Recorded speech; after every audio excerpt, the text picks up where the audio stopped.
Football পাড়ায় একটা সময় চরম একটা গুঞ্জন ছিল। ট্রল মেকাররা মিম বানিয়ে ফেসবুকে দেয়াল ভাসিয়ে দিত এই বলে যে ভিনিসিয়াস জুনিয়র নাকি রিয়াল মাদ্রিদের জার্সি গায়ে দিলে ক্রিস্টিয়ানো রোনালদো হয়ে যায়, আর ব্রাজিলের হলুদ জার্সি গায়ে দিলেই নাকি লিটারালি খেলা ভুলে যায়। কই ভাই, সেই ট্রল মেকাররা এখন কোথায়?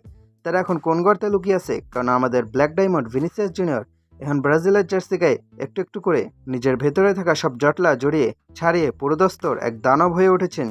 এখন তো তিনি খেলা ভুলছেনই না, উল্টো দিনকে দিন ওনার পায়ের ধার তলোয়ারের চেয়েও ধারাল হয়ে যাচ্ছে। আসলে ওস্তাদ ভালো হলে যে সাগরেও পদ্মফুল ফোটানো যায় তার প্রমাণ কাল্লাঞ্চলেত্তি। রিয়াল মাদ্রিদের পরে ইতালিয়ান মাস্টারমাইন্ড যখন ব্রাজিলের ডাগআউট এসে দাঁড়ালেন, ভিনির ভেতরের বাঘটা যেন খাঁচা ভেঙে বেরিয়ে আসলো। পরিসংখ্যানে খাতাটা একটু খুলে দেখুন।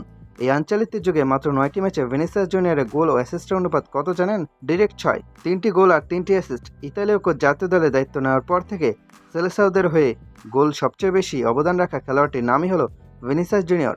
গরু শিষ্যের এই রাজকীয় রসায়ন এখন রিয়াল মাদ্রিদ থেকে ডিরেক্ট ব্রাজিলের ড্রেসিং রুমে এসে রাজত্ব করছে। এই তো সেদিনের ম্যাচটার কথাই ধরুন না, পানামার বিপক্ষে ম্যাচ। রেফারি বাঁশিতে ফু দিতে না দিতেই, ম্যাচ শুরু করতে না করতেই আমাদের ভিনি ভাই প্রতিপক্ষের ডিফেন্সকে নাচিয়ে বল জালে জড়িয়ে দিলেন।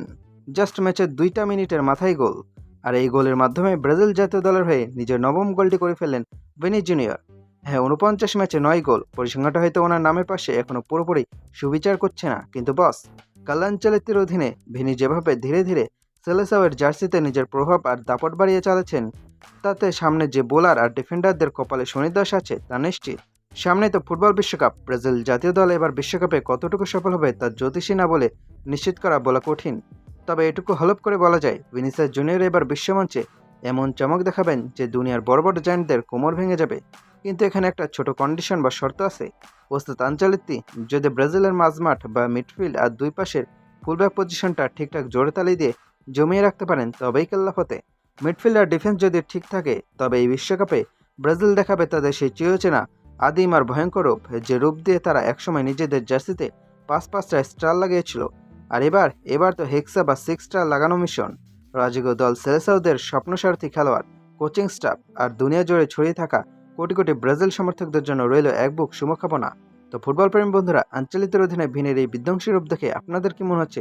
ব্রাজিল কি পারবে এবার তাদের জার্সিতে সেই বহুল প্রতীক্ষিত 6 স্টার বা ষষ্ঠ তারকাটি যোগ করতে? Mission hexa on the way.